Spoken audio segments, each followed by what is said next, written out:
This Torah class is brought to you by TorahAnytime.com. Okay, Baruch Haba, welcome everyone. Parshas Sisa.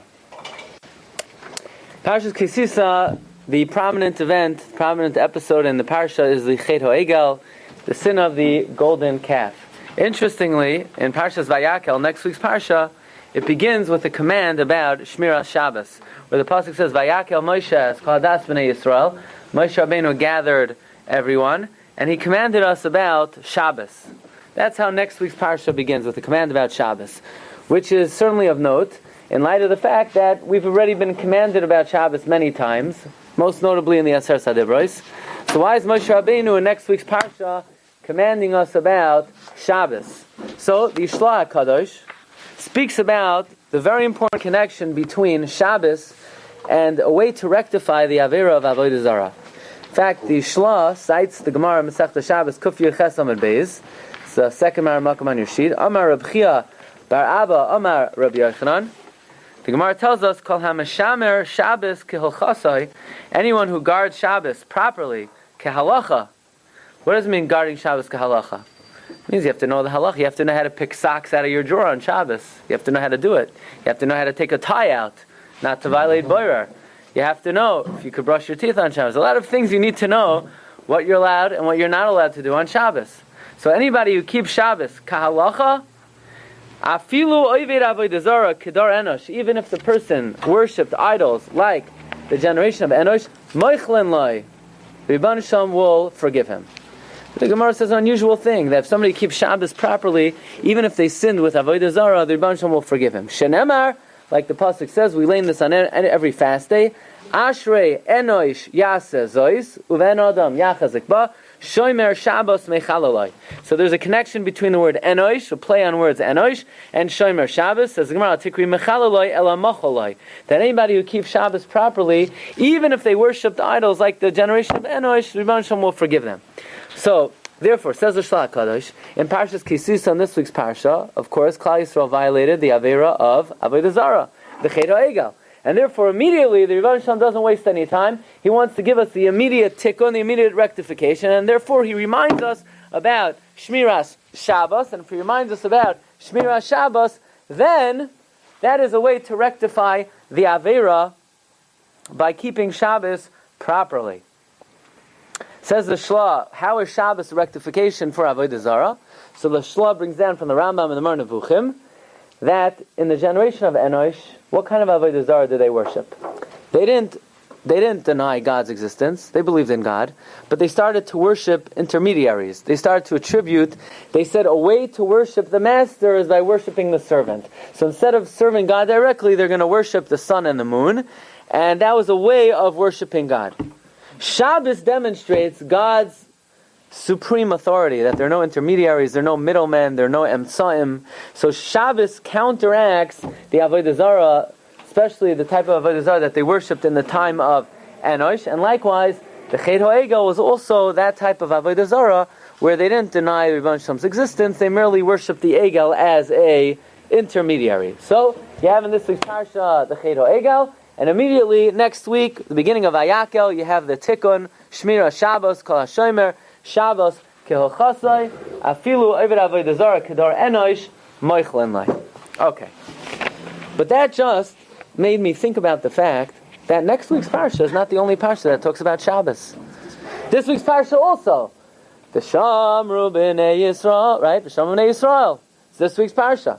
The Rebbeinu Shalom actually gives us a special Aches Shabsoisai Tishmairu, right? So the Rebbeinu Shalom is telling us about Shabbos not only in Parshas Vayakel, but in this week's Parsha as well. Parshas Sisa is V'shamru b'nei Yisrael Shabbos. We have a special command about Shabbos. So it's like there's like this sandwich. You have the Chet HaEgel, that's your pastrami, for real, right? I don't know, you could do that with an egel. And then the top layer, you have Shabbos in this week's Parsha, in the beginning of the Parsha. And next week's Parsha Vayakel, again Shabbos. So I understand why the Rebbeinu Shalom commands us about Shabbos next week as the tikkun for the Chet HaEgel, but why, as an introduction to the story of the Egel, do we have a separate command about Shabbos?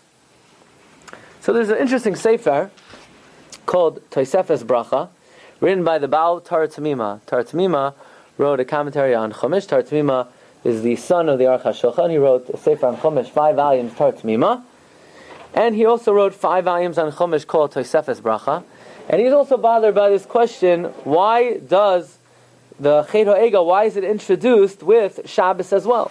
So he says a similar idea to the Shla, that the same way the Chet HaEgel is followed by Shmir Shabbos, because Shabbos is a tikkun for the Chet HaEgel, it's also preceded by Shabbos.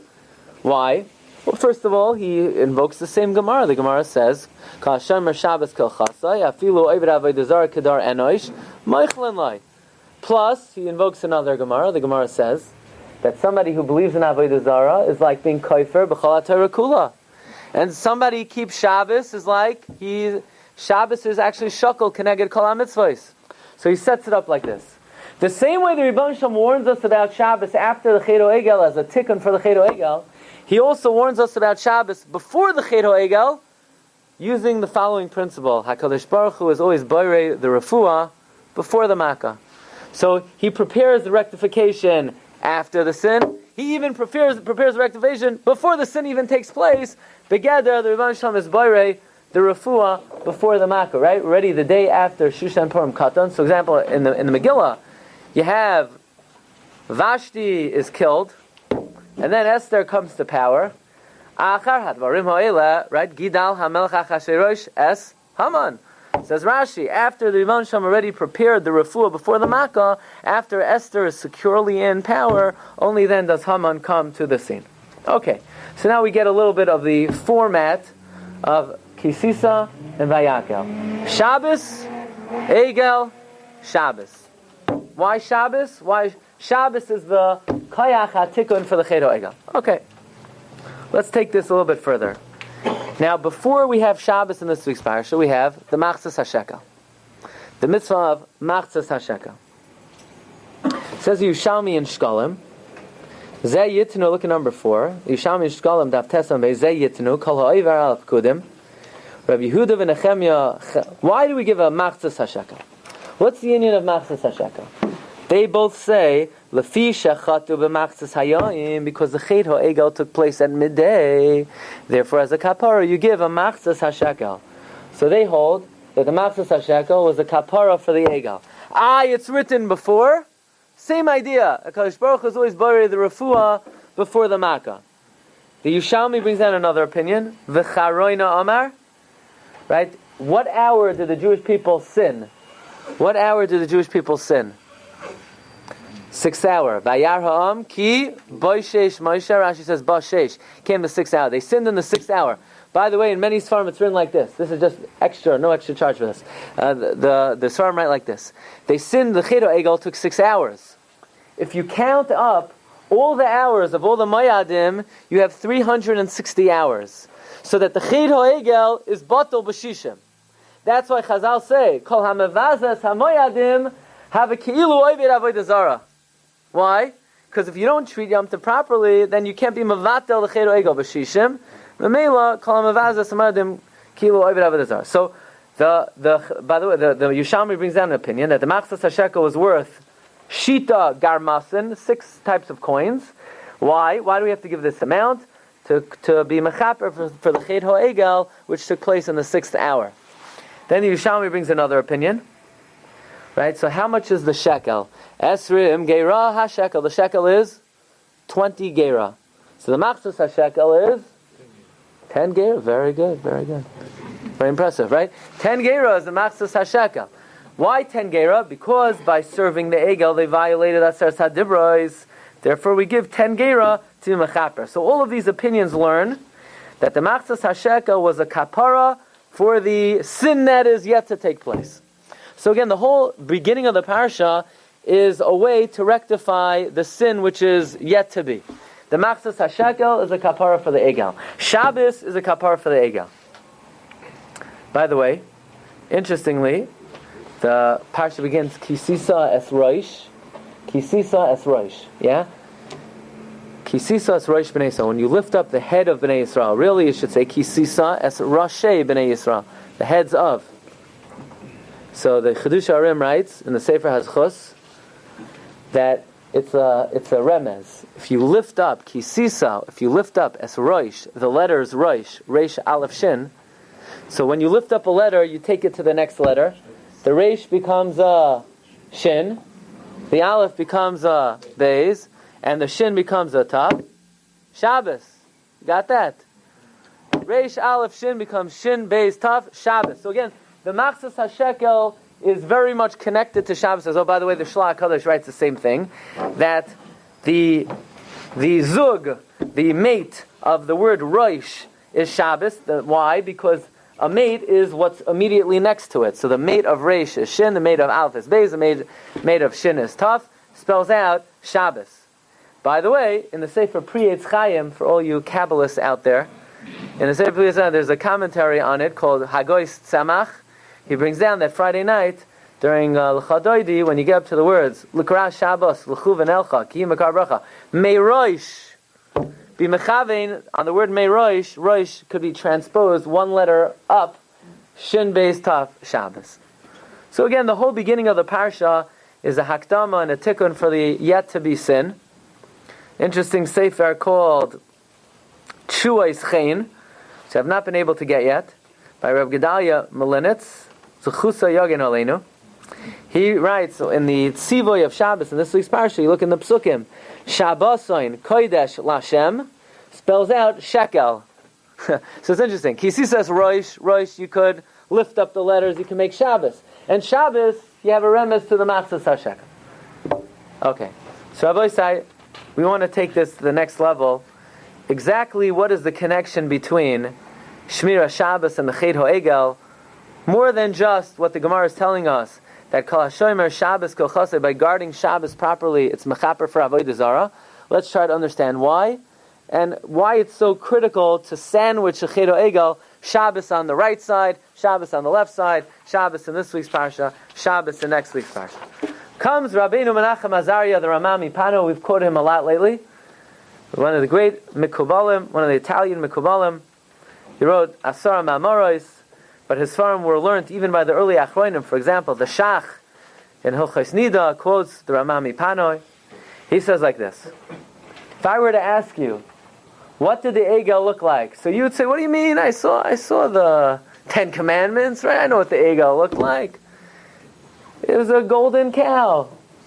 So that's at least you're here to debunk that myth. Says the Rama MiPano an amazing thing. There's a pasuk in Tehillim. It says like this: Vayamiru es kavoidam besavnis shar oichal esav. They exchanged God for the image of an ox. The ox ate grass. Says Rama MiPano, let's make a diuk. The ox ate grass. I need to know the diet of the ox. Does David HaMelech and Tehillim really need to tell me what this ox ate? I mean, what do you think it ate? The oxen, they don't have a variety. Their diet is not that varied. The answer is the front of the ox ate grass, but the back of the shar, the back of the egel, it wasn't an egel. It wasn't a shar. Huh? Yeah, you heard me. It wasn't a shar. What was it? Says Rama MiPano, Miyutahu, Shepiv Yafed Dayik V'achel, the mouth ate. But, Uklape Zinavoy Haya Chamor, the back end was a donkey. So this answers the question. I was always bothered by this question. When they threw it into the fire and the egel popped out, what did the Jews say? Eila Elohecha Yisrael. These are our God. What do you mean these? There's only one egel here. No. There are two parts. Front side is a shar, back side is a chamar. Okay, that's the dynamic duo. That's the legion of terror, the legion of doom. The front, the shar, and the chamar. The shar in the front, the chamar in the end. The chamar in the back. The chamar in the back. Eila Elohecha Yisrael. These are the gods. Where did the Rama MiPano get this from? The source of it is in the Tikkunei Zayar. If you look at number 12, and we'll see where this comes from. Tikkunei Zayar is going on the pasuk Loisalin Nivlasai al Ha'etz. Literally, it means if somebody is given capital punishment, you don't leave him hanging overnight. It says Tikkunei Zayar, Loisalin Nivlasai al Ha'etz. Do not hang the despicable sin of the Chet HaEgel on the tree. We, Klal Yisrael, are compared to the tree. In other words, it's not our fault. We never made the Egel. Okay, this is very important to know. Kuzari writes, I heard this many times from Victor Miller, Zechat Tzak L'Bracha, the Jewish people didn't make that. How many people were involved in making the Egel? Right? 3,000. Only 3,000. What's 3,000 out of 600,000? You're an accountant, no? 3,000 out of 600,000. What? 25%? You're hired. You're doing my taxes. What? 3,000 out of 600,000 is what? Half 0.05, right? 0.05%. That means what percent of Klal Yisrael did the Egel? Basically nobody. Nobody. Right? Imagine in a shul where the only people misbehaving are 0.05%. Wow. You know? The boisterous minority. That's what it is, right? You always have the loud minority. But most of Klal Yisrael had no connection at all to the Egel. So don't blame the Egel on Klal Yisrael. Says it's Kunei Zara, they didn't make the Egel. The Erev Rav made the Egel. These are 3,000 people from the Erev Rav. That's why Moshe Rabbeinu tells Hashem, Lama Hashem yechera apcha b'yamecha. Why are you getting angry at your people? Your people didn't do it. It's the Erev Rav that did it. And the Erev Rav, you know what they're compared to? Donkeys and mules. Besar chamorim besaram. It's not our fault. It's not our fault. Says Tikkunei Zohar that when the Egel popped out of that fire, he says in his last words, a Baskol cried out the following announcement. Yada shor koineu v'chamor evos ba'olav Yisrael lo yada ami lo hisbainan. When do we learn that? Yada shor koineu v'chamor. Right? That's the haftarah of Shabbos Chazoin. Yada shor koineu. The ox knows its owner. V'chamor evos ba'olav. The donkey knows its master. Yisrael lo yada. Klal Yisrael doesn't know. Ami lo hisbainan. My people did not comprehend. Again, the pasuk that was said when the Egel popped up, Yada shor koinehu v'chamar evos ba'olav Yisrael lo yada ami lo yisbainan. Says the Arizal on the Shara Psukim. This pasuk is actually a limud zchus on Klal Yisrael. That when that Egel came out, the pasuk said like this. The Baskol said, Yada shor koinehu v'chamar evos ba'olav. This animal, which is half shor and half chamor, you know who's responsible for it? The Erev Rav, the shor and the chamor. But Yisrael lo yada. Klal Yisrael had no clue what was happening. Ami lo yizbainon. My people, they didn't even know, they didn't even understand. It's not their fault, they had no knowledge, they had no participation. Don't blame it on them. In fact, the Medrash Tanchuma says that when Klal Yisrael made the Egel, you see, the whole idea of the Erev Rav coming out of Mitzrayim was not Rebbeinu Shalom's idea, it was Moshe Rabbeinu's idea. Right? So Moshe Rabbeinu said, Hashem says to Moshe, Lech reid, go down, ki shiches amecha. Your people have been corrupt. So Moshe said, my people? They're your people. So Hashem said, no. These chevra that made the Egel, they're your people. They're your people. So at that point, the Medrash says, Rebbeinu Shalom told Moshe Rabbeinu, it's not Klal Yisrael's fault. Yada shor koinehu v'chamor evos ba'olav Yisrael lo yada ami lo yisbainan. So what we would like to try to explain this evening is why in the world did the Egel look like a shor and a chamar? That's a pretty frightening scene. I mean, if you want to make an avodah zarah, what's wrong with just a shor or just a chamar? What's the concept? A shor and a chamar together, especially why a shor in the front and a chamar in the back? What's the inyan of that? What's the meaning of that? By the way, just digress for a few moments. Somebody would violate a lav. So, im yadenu tekifa, if Bezdin was around, and the person was warned, we would give the person malchus, arba'am yakenu, yeah? What does the malchus, what does a whip look like? So it wasn't exactly the kind of whip that they had in yeshiva back in the day. The Mishnah says, in Masechta Makos, look at number 16, the shamish would stand. He would have a whip in his hand. The whip was of an egel. It was the hide of a calf. And they would double it up. Okay, so they would grab it in the middle, and they had two ends of a calf. So you had leather straps, pretty hard. Those two, right, so now it's doubled over, it's two straps. Each one of the two sides was split in half, so now it's four. Okay? Then the Mishnah says they would add to it a strap of a chamar.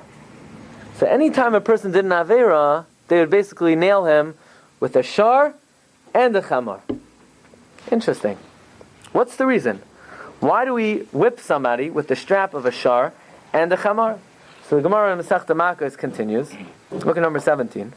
The Gemara says, "My taima mishum nikla, amar Rav Sheishes mishum Elazar ben Azariah, minayin l'ritzua shehi shal egel." Why do we whip someone with the strap of an egel? The answer is because in Parshas Kiseitse, when it talks about the Malchus, it says Arbaim Yakenu, and right after that, juxtaposed to that pasuk is what? Lo yisachsam shar b'dishai. So we have this in close proximity. Malchus with a shar.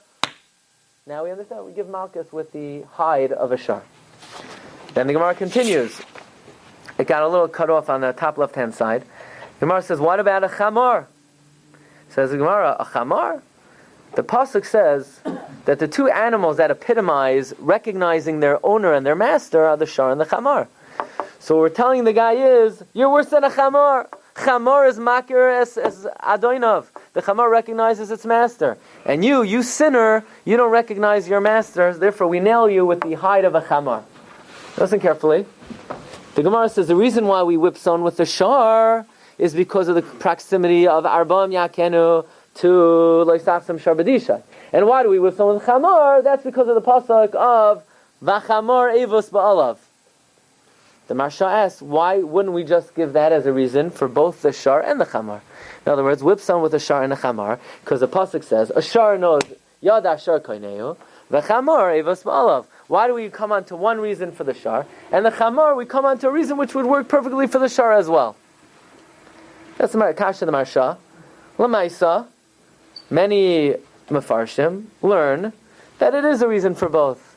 So for example, Rabbeinu B'chaye and the Megala Amukos, they both say that when somebody sins, the reason why we whip them with the hide of a shar and a chamar is because we're telling the guy, you're worse than an ox, you're worse than a donkey. A shar knows its owner. A donkey recognizes its master. And you sinner, you have no recognition and cognizance of your master.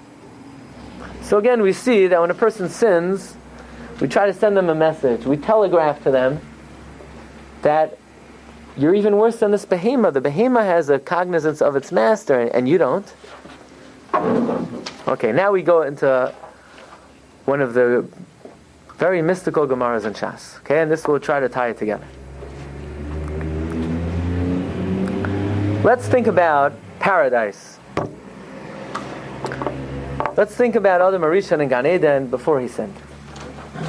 Life was wonderful, right? Chazal say, Adam Arishan, Haya Mesav, U'malachei Hasharis, Tsoilin loy basar, U'mesanin loy yayin.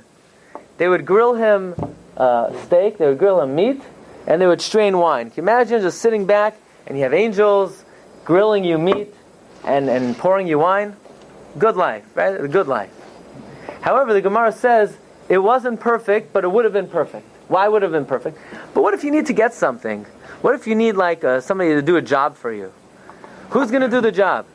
Says the Gemara, Oy Nebuch, we live in such a miserable existence today. Says the Gemara in Sanhedrin and Testament, this is number 22, Chaval al Shamish Gadol Sha'avim min ha'olam. Woe to us that we lost out the great servant. Had we remained in Gan Eden in bliss forever, we would have had a great servant. You know who the servant is? The Nachash. The snake would have been our servant. She'ol molei niskal al Nachash kol echad ve'echad miYisrael ha'imizdamnin lo shnei Nachash. Had the snake not been cursed, then every Jew would get 2 snakes. Toivim, good ones. Echad meshagre l'tzafa, and one you send to the north. Is the north the right or the left? Depends where you're standing, right? It's considered, in Machshav, it's considered the left side. The north is the left side. V'echad meshagre l'darim, one you send to the south. The south is the right side. Lahaviloi, and you know what you would send the snakes for? Lahaviloi, sandal vunim toivim, if you needed pearls, you need rubies, you need diamonds, you need jewels. V'avanim toivos, margolios. You would send the snakes on there. Whatever you need, you send the snake. Snake to the right, snake to the left. What do you need them for? You need Jews need jewelry. They need diamonds. They need rubies. For what? I don't know. You have to give the chassan a watch, right? The watch has to look nice. They have the cufflinks. Kohen Gadol used to be having. Kohen Gadol. Yeah. Avnei Shayam. All that stuff. Yeah. Okay. And they would send the snake to get all these precious gems. Obviously, by the way, it's a mashal. It's not literal. What these gems represent are different chachmas. And not only that, if you had dirt that you didn't need, let's say the sump pump wasn't working right and you have too much dirt and you need someone to come and schlep the dirt out, you tell the snakes like dirt. The mashal says snakes would even eat dirt. You tell the snake, get it out, take out the garbage. Whenever you're lying in bed and Chava says to Adam, how many times I already told you to take out the garbage? Adam said, 1 second. He calls, Nachash, just do me a favor, take out the garbage. And we don't have to tell Chava you did it, right? You send the Nachash to take out the garbage every time. So that's what the Gemara says. Had Adam Arishai not sinned, then what would have happened? He would have sent the snake, you would have sent one snake to the right side, one snake to the left side. Comes Megala Amukais. You know what the Megala Amukais is? Rav Nasa Nata Shapira. Nasa Nata Shapira lived in Krakow in the times of the Bach. We're going to have to make a short trip to Krakow. We have to go to all the Kvarim, right? Work on it. Put the itinerary together. We'll go to all the Kvarim. We'll visit all the Mekaimais. One of the very important Mekaimais, the kever of the Rav Megala Amukais. It says on his kever, Hayaloi Giloi Eliyahu Panim al Panim. Yeah? He met Eliyahu Hanavi face to face. And Kishmoi Kachaya, he was Megala Amukas. He uncovered many of the secrets of the Torah. And he's bothered by a simple question on the Gemara. The Gemara says, had the snake not been cursed, then what would the Rebbeinu Shalom have done? We would have had snakes to send out. Wait a second. So the fact of Megala Amukas, Pasach benachash v'siyem benachashim. Why? It starts off by saying that had we not sinned, that had the snake not been cursed, that implies there was one snake. And then it says, had he not been cursed, then we would have sent one snake to the right, one snake to the left. Wait a second, there's only one snake. How all of a sudden would we have one snake going to the right side, one snake going to the left? How many snakes are there? The Gemara even starts off by saying there was one snake.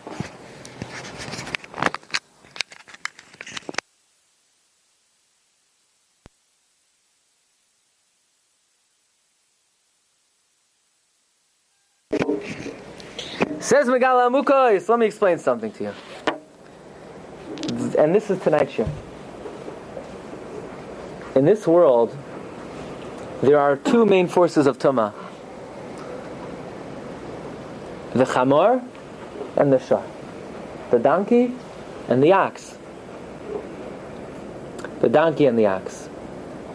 Who are they? They are, the chamor is Ishmael. The ox is Esav. These are the primary forces of Tumah in the world. The chamor is Yishmael. He's saying, why are you calling Yishmael a chamor? I didn't call him a chamor. Avram Avinu called him. Avram Avinu said, Shavu lachem payim ha-chamor. Stay here with the donkey. He compared Yishmael to a chamor. So he's like a chamor. Shavu lachem payim ha-chamor. Who does Yishmael come from? He comes from Keturah, Mitzrayim, Asher Besar, Susim, Zirma, a horse. So Yishmael is a donkey. That's one force of Tumah in the world. There's another force of Tumah, is Esav. Esav is compared to the Shar. And we've had many shiurim over the years that there are two Mashiachs. Mashiach ben David and Mashiach ben Yosef. Mashiach ben David is Ani v'roichev al Chamar. He's going to take us out of Golas Yishmael. That's compared to the Chamar. Yosef is Bachar Shar, Hadar Lai. Yosef is compared to the Shar. He'll take us out of Golas Edom. But now let's focus on the two forces of Tumah in the world. Esav and Yishmael. The Shar and the Chamar. Yishmael is the Chamar. Esav is the Shar. Both of these two forces were embodied in the Nachash. How do you spell Nachash? Nun Ches Shin. Standing for Nun is the Nachash, Ches is Chamor, Shin is Shar. The Nachash encapsulated both forces of Tumah. Had we not sinned, we would have taken the Nachash by its neck, we would have wrung its neck, we'd have said, Nachash, the right side, you know who's on our right side? Yishmael. Esav's on our left side. Why? Let's explain very briefly. Avraham Avinu's midas hachesed. Avraham Avinu's midas hachesed, the mid of kindness. Kindness is on the right side. When someone's kindness is distorted, when someone has excessive kindness, what does it lead to? Immorality. That's why the Torah says, don't live with your sister, chesedhu. Rashi says chesed means it's disgusting. Well, what does that have to do with the word chesed? Excessive chesed is not, some people, they want to be nice. Live and let live. We don't care what your orientation is. Chesed, be kind. No, we do care. There's kindness, and then there's abomination.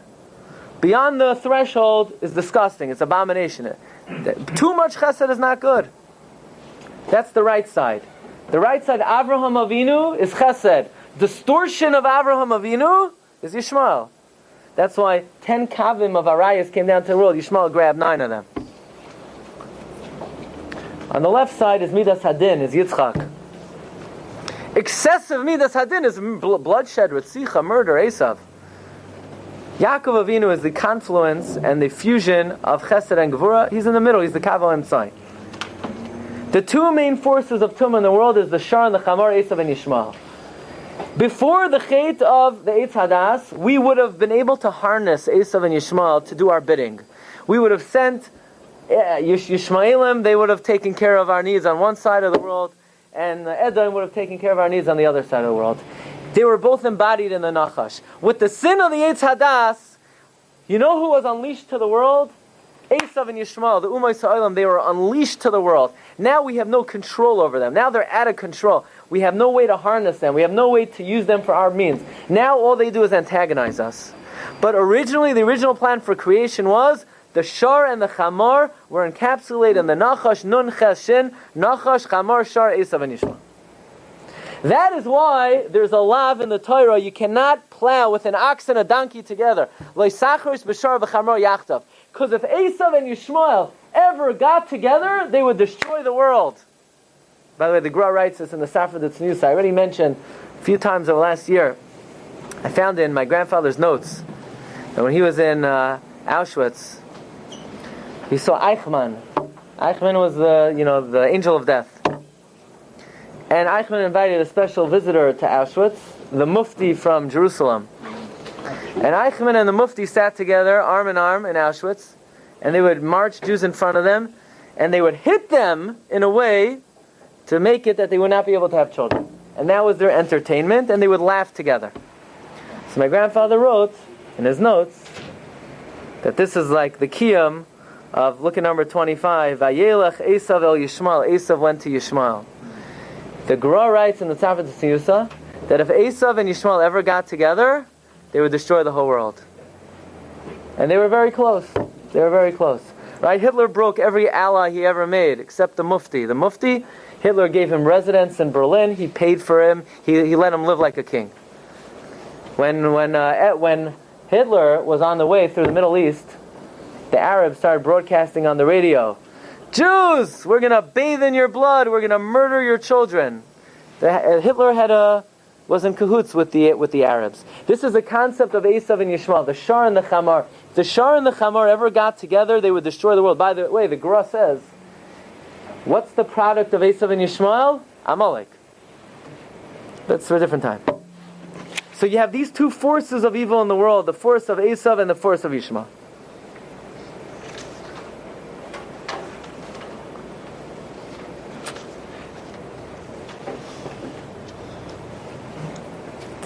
How many Umay Sa'ilam are there? There's 70 Umay Sa'ilam. The Gra writes in the beginning of Shir Hashirim that whenever you have the number 70, the 70 always has two heads. So for example, he says, there's 70 members of Sanhedrin, but you have the Nasi and the Av Bezdin. There's 70 Nefashis went down to Mitzrayim, you have Yaakov and Yosef. You have 70 names of God. Who are the two heads? Ani v'hai. Says the Vilna Gaon, you have 70 nations of the world, 70 names of God, and there are two heads, Ani v'hai. 70 nations of the world, the two heads are Esav and Yishmael. Esav rules over 35, Yishmael rules over 35. They're the Rosh Umay Sa'ilam. Says Megala Amukais, At the Bris Bein HaBesarim, the pasuk says, "Vayikach loy es kol eila." Right? We know by the Bris Bein HaBesarim, Avraham Avinu took the animals, he cut them in half. V'es hatzipor loy basar. He did not split the bird. The bird represents Klal Yisrael.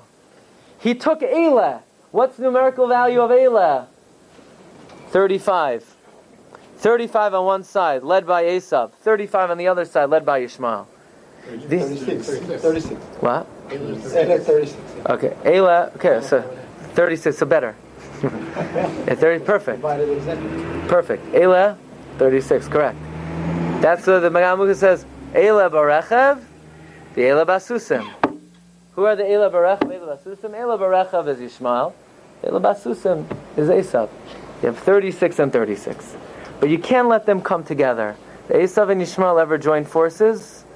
If America and the Arab world ever join forces, the world will be destroyed. They always have to be on opposing sides. Who keeps them separate? We're in the middle. We stay in the middle. It says Magal Mukos Davar Nifla. You ready for this? Let's introduce it with the following. Look at number 27. The Gemara tells us that when Klal Yisrael were about to enter, that when they were in the Midbar, had they kept the first Shabbos, we would have gone straight into Eretz Yisrael. We would have ruled the world, right? Even Mordechai ben David agrees, right? Just one Shabbos, and we'll all be free. Says the Gemara in Shabbos, Kuf Yud Ches Amud Beis. Had we kept that first Shabbos, nobody would have ruled over us. That's what happened. By the mun, some people went out to collect the mun.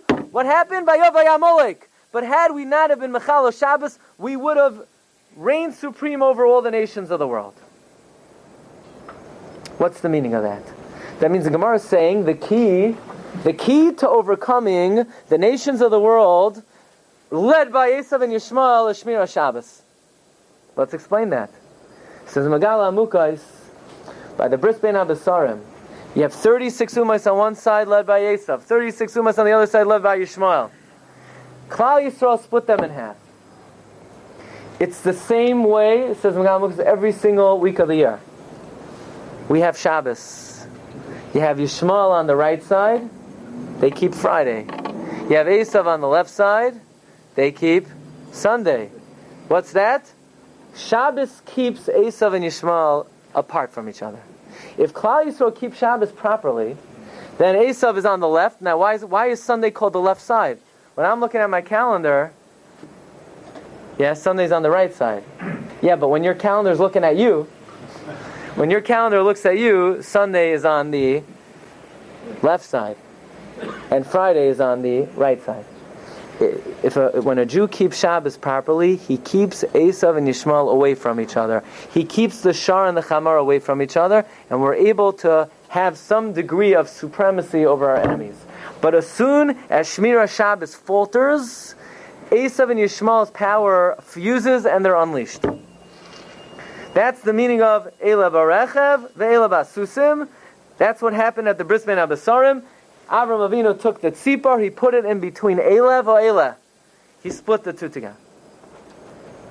Interesting. The Bnei Yissaschar, Rashi Elimelech Midinov, he says, this is the meaning of the Gemara, that had Klal Yisrael kept one Shabbos, we would have reigned supreme over all the nations of the world. Why is that? Because the Gemara says a principle. Principle is, why is it that the barren tree always hangs out with a bad date palm? If you're a botanist, you would know that the barren trees always grow next to bad date palm trees. In other words, why do bad people associate with bad people? The Gemara says a rule. Let's say you have a guy. You don't know what he's like. You don't need to. Just find out who he's friends with.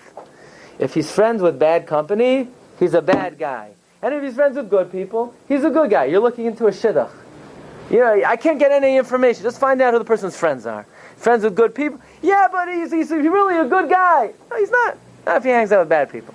Says the Gemara, this is the most oft repeated concept in Kol HaTorah Kula. To the point where it's found in the Chumash, it's repeated in the Navi, it's thrice repeated in the Ksuvim, it's found in a Mishnah, and again in a Brisa. Where? Says the Gemara, the first time we have it is Esav's looking for a shidduch. So who does he marry? Doesn't go to the Beis Yaakov. He doesn't go to find an Eidel, a Meidela. You know who he looks for? The daughter of Yishmael. Matzah minas minoi, mamish invei hagefen ve'invei hagefen. Esav and Yishmael. And the Gemara brings countless proofs to this. Gemara says, Yiftach hagiladi, some empty people associated with him. And the Gemara brings another very interesting raya. The Gemara says like this. A zarzir. What's a zarzir? Zarzir is a starling. Is a starling a kosher bird? The Rabbanan say, of course it's a kosher bird. It does not have any simanei tumah. Says Rabbi Lezer, we paskin. I paskin, it's a tamei bird. Why is it a tamei bird? What do you mean? It's not an aggressive bird. It doesn't have that claw.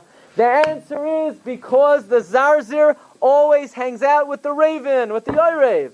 And this bird, which has simanei kashrus, but the fact that it's friendly with a raven makes it tamei. It's not kosher. If you eat it, it's metamte mislibai.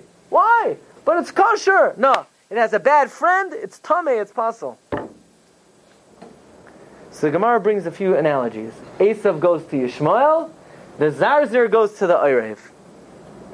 Says Bnei Yissaschar, zarzir is one way of saying, another way to say Yishmael. And oirev is another way to say Esav. Says Bnei Yissaschar, if you take the numerical value of these two forces of Tumah, the Shar and the Chamar, the oirev and the zarzir, oirev is 278. Zarzir is 424. Gematria 702, Shabbos. To indicate that when Klal Yisrael keeps Shabbos, like the Megala Mukoi says, they keep the Zarzir and the Oirev separate from each other. They're able to be Mekayim the Bris Bein Abasarim. They're able to separate Eileh v'Eileh, and they're able to prevail over the Umay Sa'olam. That's why El Mole, Shamru, Yisrael, Shabbos, Rishona, nobody would have had dominion over us. Shabbos is the koyach to vanquish Esav and Yishmael, to vanquish the Shar and the Chamar. But the moment we're lax in Shmira Shabbos, then Esav and Yishmael, they come together, they fuse together, and they're unleashed. By the way, Kiddush Friday night. How many words in Kiddush? 70 words. How do you know that? You just know. That's it. You know things, it's good. 70 words in Kiddush. How many in Vayichulu? And how many in the Bracha? It's a machlekes. Among the Ashkenazim, we don't have 70 words, we have more. We do other Ramazim. But the Zayar says like this. You make Kiddush on what? Coca-Cola? Yayin. Yayin is 70. There's 70 words in Kiddush. 35 in Vayichulu, 35 in the main body of Kiddush. That's why the Arizal says, don't say Kihu Yom Chilal Makar Kihu Yom, right? Leave that out. You ever seen the Siddur in parentheses? Where does that come from? We say it. We do say it. But Mikubal and what? The Gra also is that. Okay, those who are very makbid on this side, they take out certain words to get to 70. Why? Why are there 70 words in Kiddush? So it suggested Shabbos is Mavatel, the Kayach of Esav and Yishmael. Esav and Yishmael, the Rosh of the Shivim Umay Sa'olam. To the Kayach of Kiddush. When we sanctify Shabbos and we create a day of holiness, it's Mavater. It separates the Kayach of the Shar from the Kayach of the Chamar. It splits the two apart. It gives Klal Yisrael the ability to survive Esav and Yishmael. There's 70 words in Kiddush. By the way, Tikkun Zar adds, you add 2 words, Savri Maranan, to get to 72. Can I get Esav and Yishmael? Can I get Esav and Yishmael? Tikkun Zayar. Okay, Rabbi Sai, let's wrap it up. It says, Gemara Masechta Sanhedrin. Before the Ched of the Yetz Hadas, there was one Nachash. Nachash embodied Nachash, Chamar, and Shar. Esav and Yishmael were under control. They were under control. We were living in a world of Yom Shekulei Shabbos. We had no issues, no problems with any enemies. The moment that Adam Arishon ate from the Yetz Hadas, one Nachash went to the right, that's Yishmael. One Nachash went to the left, that's Esav. That is where these two kochos come from. So now we have to deal with Umay Sa'olam, with Esav and Yishmael. Rebbe Shem offers us the Torah, and we were supposed to live forever. Ani amarti Elohim atem. We're supposed to live forever. The Malach HaMavos was over and done with. How's that possible? Because the Gemara tells us that when the Torah was given, Paska zu hamasan, whatever impurity the snake brought to the world reverted back to utopian society. The world was perfect, and there's no more Satan, and there's no more Nachash. And guess what? Two things are now locked up back in the Nachash the way they used to be. The Shar and the Chamar. There's no more Shar. There's no more Chamar. We're going back to Gan Eden, Kodim Ached. There's no Shar and Chamar. So we asked, why did the Egel look like a Shar and a Chamar? What kind of look is that? What kind of picture is that? I mean, even Oivdei Avodah Zarah, they don't worship things that are Shar. What's the Indian of the Shar and the Chamar? The answer is, the moment we sinned with the Egel, Ani amarti Elohim atem. You were supposed to be gods. Achein ka'adam tamosan. When you sinned with the Egel, what happened? Chazra zu hamasan. The poison returned, the impurity returned. The sin of the Eitz Hadas was reawakened. Now mankind has to die again. Now mankind has to work again. So what is now unleashed to the world? What two forces are now unlocked and have escaped? The Shar and the Chamar, they're back in business. When the Torah was given, the Shar and the Chamar were over and done with. They were gone, they were vanquished. Like Adam Rishon Kodim Achet. But once the Chet Egel came, the sin of the Eitz Hadas resurfaced, the world reverted back to bad news, and the Shar and the Chamar, they're back in business. We still unfortunately have to deal with Esav, and we have to deal with Yishmael. Could be also, we could add, the Shar and the Chamar, the front is the Shar, the back is the Chamar.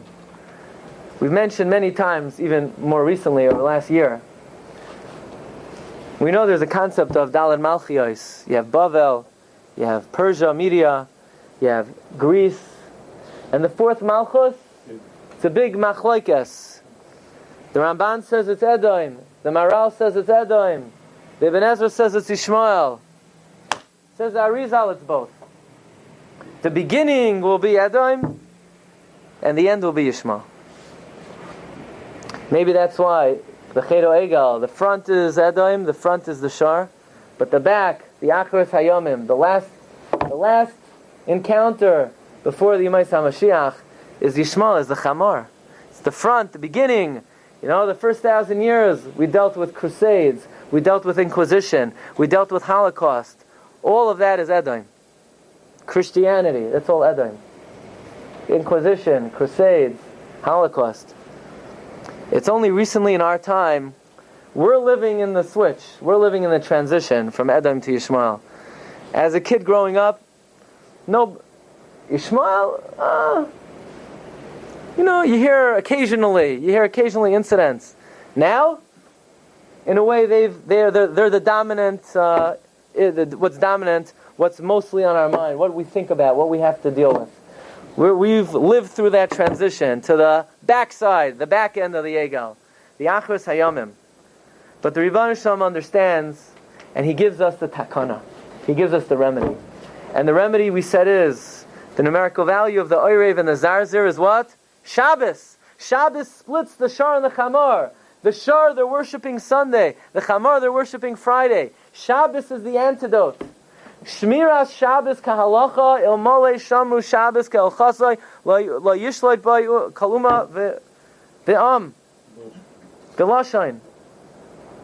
So Rebbe Shalom says, look, the Chet Egel reawakens the Shar and the Chamar, but I'm giving you the antidote both before the Chet Egel and after the Chet Egel. Before the Chet Egel, the Shamru b'nei Yisrael Shabbos. After the Chet Egel, Parshas Vayakel begins, Vayakel Moshe, and he teaches them, so this is our takana, this is our hope in the Golos, that we're mechazik ourselves in Shmira Shabbos. And the proper way is, the Mishnah Berurah writes, named of Rabbi Yonasan Eibeshitz, the only way to keep Shabbos properly is you got to know the halacha. You got to know the dikdukim, you have to know the specifics. If we're mechazik ourselves in Shmira Shabbos, that should be a zechus to vanquish the shar, vanquish the chamar. All the Sunni Yisrael should have a mapala. Should be zocha to be as Glatstein. Have Yameinu. Amen. You've just experienced another Torah class brought to you by TorahAnytime.com.